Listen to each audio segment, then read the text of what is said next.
أعوذ بالله من الشيطان الرجيم.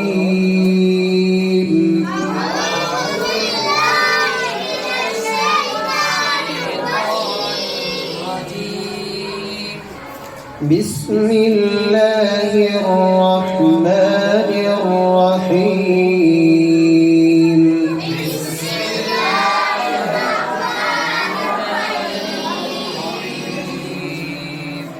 أرأيت الذي يكذب بالدين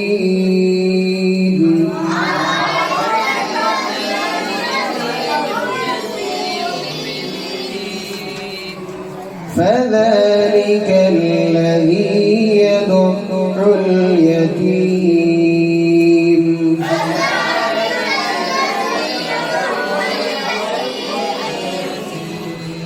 ولا يحض على طعام المسكين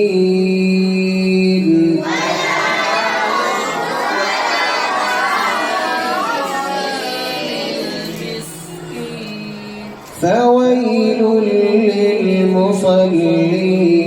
للمصلين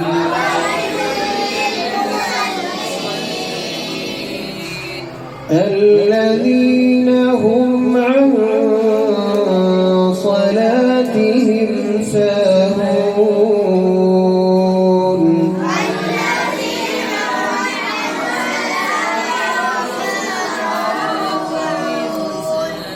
الذين هم يراءون